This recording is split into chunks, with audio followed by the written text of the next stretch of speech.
안녕하십니까.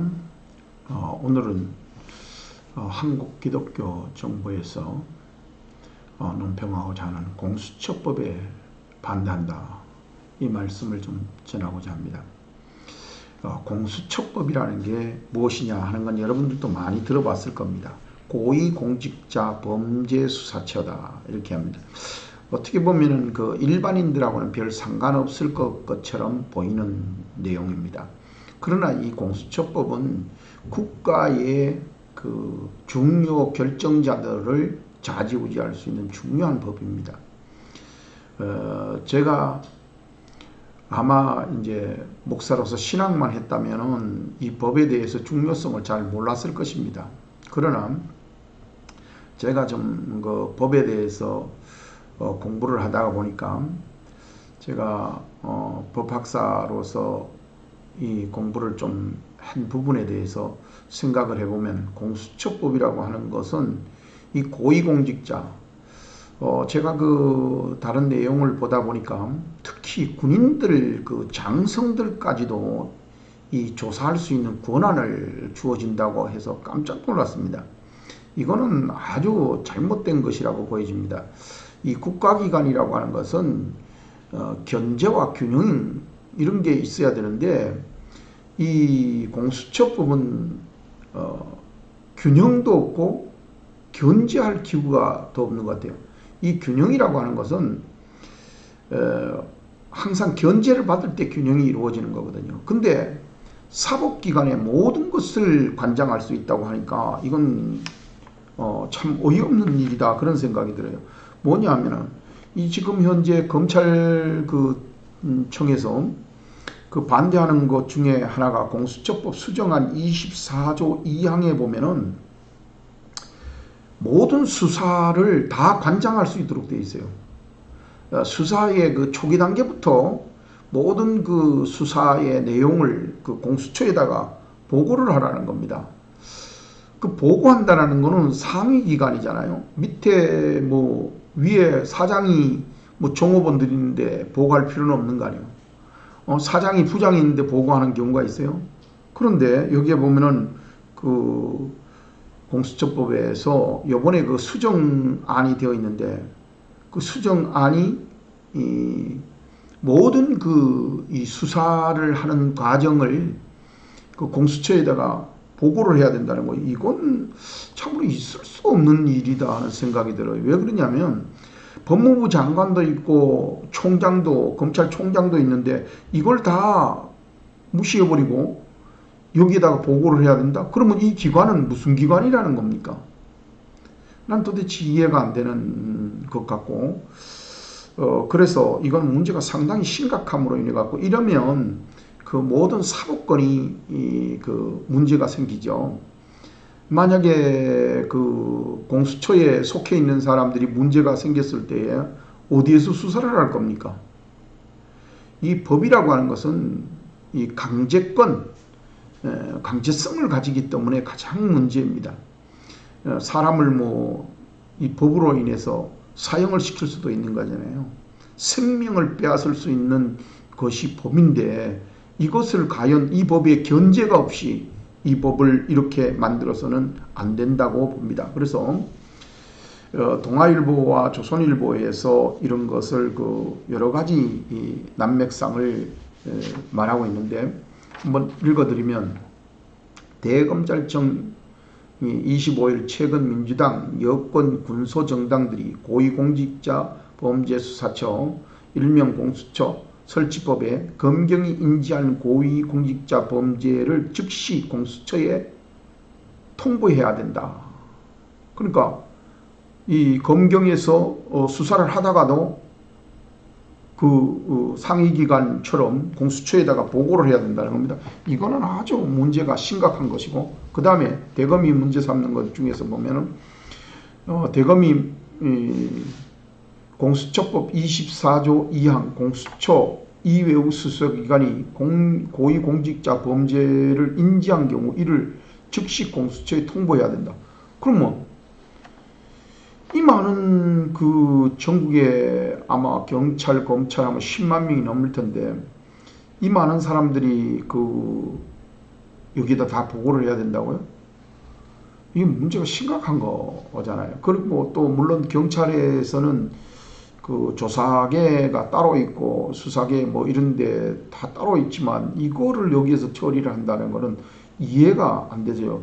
고위공직자에 대한 것을 수사하게 돼 있는데 이거를 수사하는 대상 모든 거를 갖다 여기다 보고를 한다. 이건 완전 게스타포 그 옛날 그 히틀러가 모든 그 게스타포들을 통해서 막 무법이죠. 무법. 그 뭐라 그럴까 러시아에서도 그렇고 이북에서도 그렇고 지금 보이부 같은 뭐 이런 걸 만들어 가지고 완전히 절대적 그 경찰권을 수사권 모든 형사권을 행사할 수 있도록 만든다라는 건 이건 말이 안 되는 것이고 민주주의의 그 근간을 흔들 수 있는 아주 무서운 법이라고 뭐 좋은 말로 무서운 법이지 이거는 아주 독소 조항이죠. 독소 조항. 만약에 지금 현재 우리나라 경상도 도지사를 문제가 좀 있고 마음에 안 든다 그러면 그냥 자기네들 임의로 그냥 문제 삼을 수도 있다라는 거거든요. 국가기관에서 국민들이 뽑아준 그 절대자죠. 어떻게 보면은 국민이 뽑아준 국민의 그 권리를 가지고 행사하는 사람을 임의로 마음대로 할 수 있는 그런 법이 될 수도 있다. 이렇게 보아지고 이걸 또 보고만 하는 것이 아니라 이첩하라 그러면 이첩이 돼야 된다는 겁니다. 문제가 이게 참 심각한 걸로 보여집니다. 그래서 대검은 이 같은 강경한 입장 표명을 윤석열 검찰총장이 지시에 따라서 했다고 합니다. 어떤 내용을 지시했냐? 대통령과 여당이 공수처장 내지 검사 임명에 관한 현 구조에서 공수처에 대한 사건 통보는 공수처의 수사 검열일 뿐만 아니라 청와대, 여당 등과 수사 정보 공유에 이어서 수사 중립성의 훼손을 할 위험이 매우 높다고 했다. 이건 당연한 얘기죠. 윤석열 검찰총장이 당연하게 얘기하는 거죠. 이거는 수사하고 있는데 청와대나 여당이나 공수처가 알 필요가 뭐 있어요. 검찰은 독립성이 있는 거거든요. 검사 한 사람 한 사람은 독립성의 기관이거든요. 그런데 이거를 갖다가 이런 식으로 한다는 건 말이 안 되고, 근데 더군다나 이것을 진행하는 과정이 또 문제예요. 사법개혁특별위원장이었던 권성동 위원장은 이거를 알지도 못하고 통과를 했다. 그래서 게스타포 공수처법이다. 뭐 이런 식으로 말을 했고, 나치 비밀경찰과 같다. 자, 이렇게 대해서는 안 되죠. 이건 저는 한국기독교 정보 편집장이기도 하고 총회신학교연구원 원장이기도 한데 학장으로서 여러분들이 있는데 그 말씀드릴 수 있는 것은 분명한 거는 공수처법 이거는 절대 반대입니다. 바른미래당 권은희 의원은 이 공수처법의 그 초안을 작성한 사람이잖아요. 기획안을 한 사람인데 이 사람도 이거에 대해서 잘 모르게 했던 것 같아요. 아주 그 반대하는 입장을 표명하고 우려를 표명한 걸로 보여져요. 그래서 이게 사당 야합이라 그랬는데 사당은 무슨 사당인지 나는 모르겠어요. 우리나라에 지금 현재 뭐 작은 군소교당이 30개가 넘는다고 그러는데 이 작은 당 속에서 지금 현재 정의당 뭐 몇 석 안 되는 그 정의당 근데 100석이 넘는 당이 몰랐는데 10석이 합세했다고 그래서 이거를 넘긴다. 이게 참 도대체 이해가 안 되는 그런 지금 국가 형태를 보여주고 있어요. 그래서 저는 다시 한번 강조합니다. 공수처법은 반대합니다. 절대 절차상도 반대. 그 다음에 그 지금 현재 법률도 반대. 절차법을 무시했다면 이건 뭐 법이 무효죠. 그래서 이것을 아주 반대하는 것으로 저는 제 의견을 제시합니다. 그러나 분명한 것은 이런 중요한 내용을 통과시키는 데에 이렇게 절차를 무시하고 이렇게 간다라는 것은 우리나라가 아직도 민주화가 되지 못했지 않느냐, 민주화가 되지 못했지 않느냐 하는 것이고, 또한 지금 현재 뉴스에서 좌파 문재인 대통령을 갖다가 이북에 빗대어서 이야기하는 것도 많잖아요. 지금 현재 뭐 대변인이다 뭐다 할 정도로 그렇게 모욕적인 말을 했는데도 불구하고 이것을 이런 식으로 처리를 왜 하는지 이해가 안 돼요. 이 법이 지금까지 나온 것이 지금 당장 처리 안 되면 국가가 문제가 생깁니까? 안 생기잖아요. 기독교가 문제 생깁니까? 안 생깁니다. 국민 하나 어느 누구도 거기에 대해서 크게 피해받은 적이 없습니다. 이거를 갖다 수년 동안 해보니까 조금 더 나은 것이 있다 해서 좀 더 나은 것으로 가려고 하는 것이지, 또 지금 현재 또 하나 더 붙이면은 그렇습니다. 총선 국회의원들 선출하는데 지금 현재 있는 법이 뭐 문제됩니까? 특별하게 문제되는 거 없습니다. 그러나 좀 더 나은 것, 지금보다 좀 더 나은 것으로 가야 되는데 이거는 좀 더 나은 법이 아니라 완전 개악법이 되고 있는 이런 처지로 가고 있는 걸 보면서 이 한국 기독교 정보 뉴스기관으로서 말하지 않을 수 없습니다.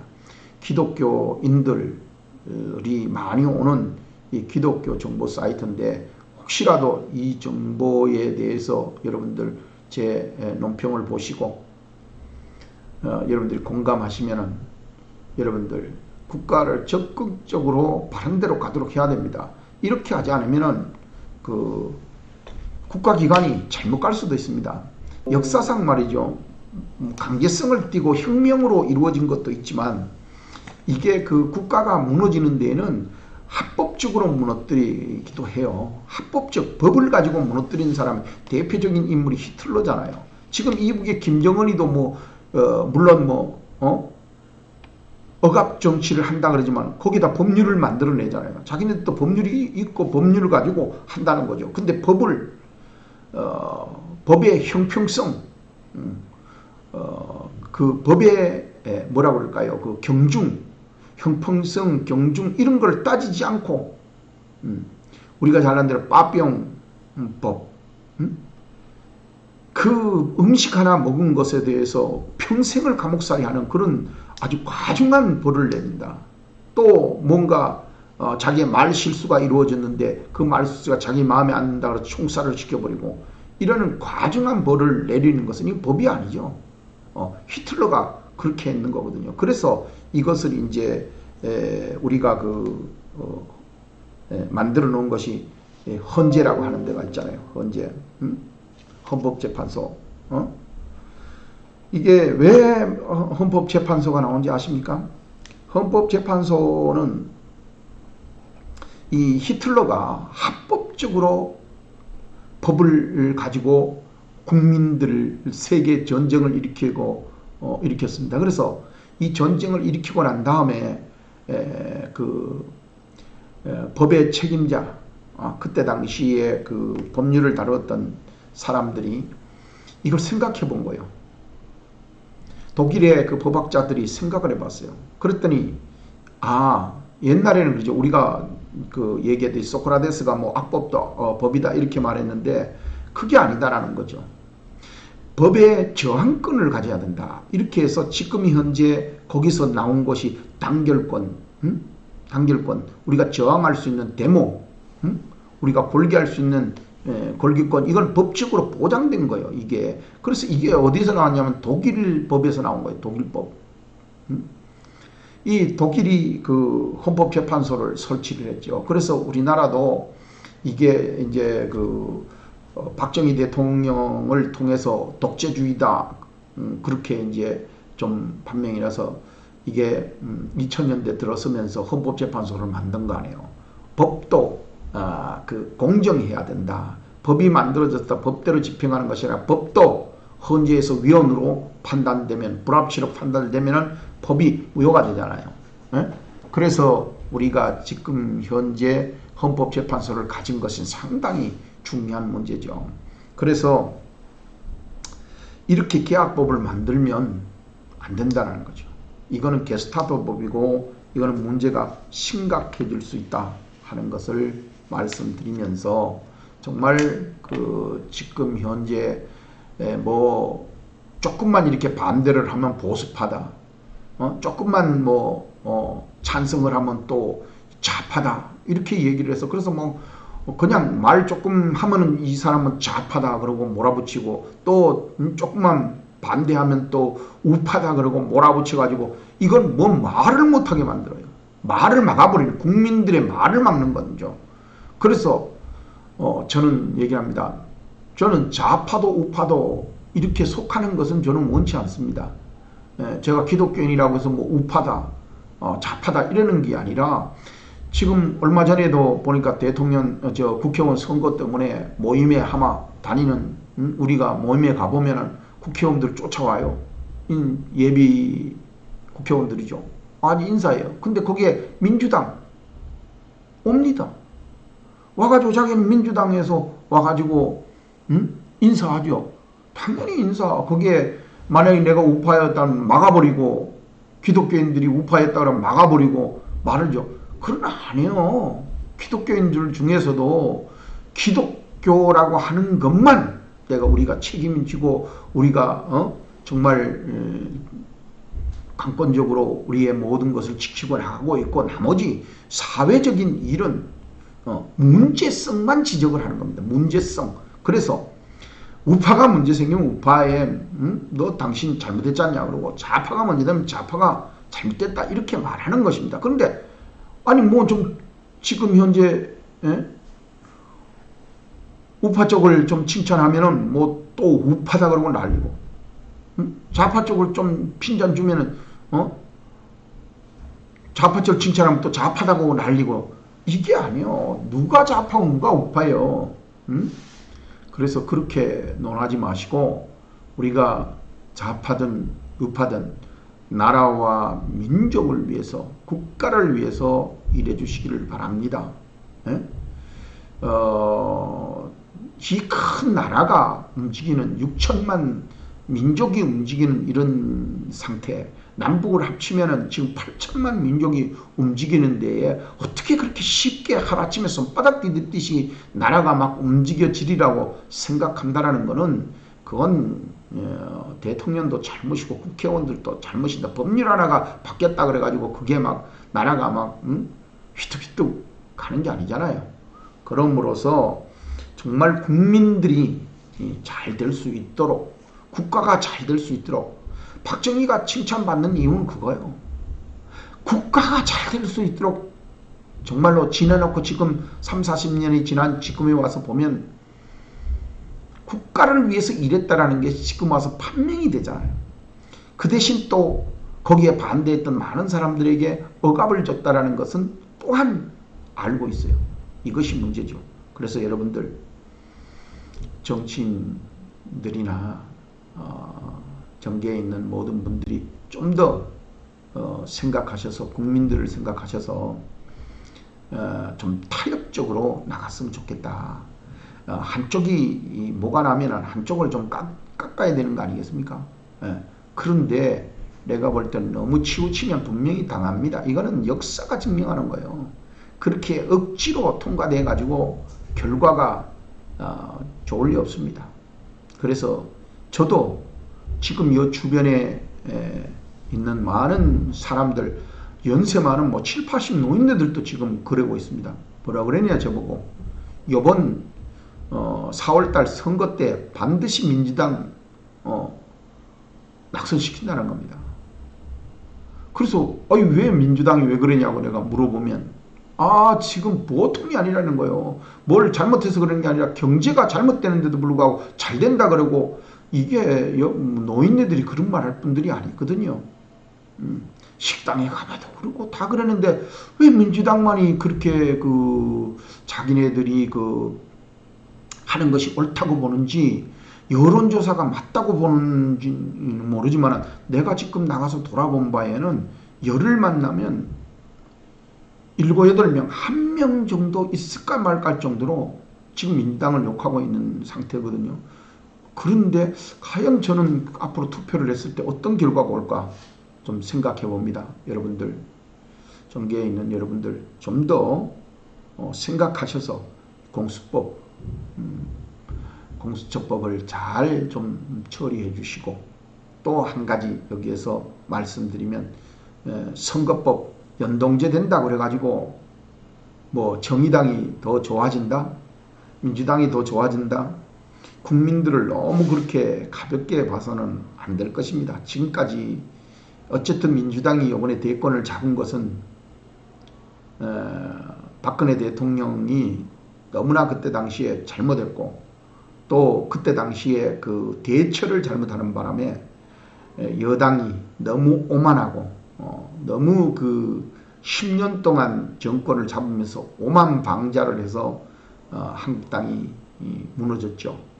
그러나 어느 때든지 뒤집어질 수 있는 게 선거라고 하는 것을 명심해 주시기를 부탁을 드리면서, 모든 것은 좀 더 합의적인 민주적인 절차에 의해서 이루어졌으면 합니다. 그렇게 할 때 국민들이 편해지고 또 국가가 세계적 경쟁력을 가질 수 있는 힘의 원천이 거기서 나오기 때문에 여러분들 심사숙고해 주시기를 부탁을 드립니다. 지금까지 들어주셔서 감사합니다.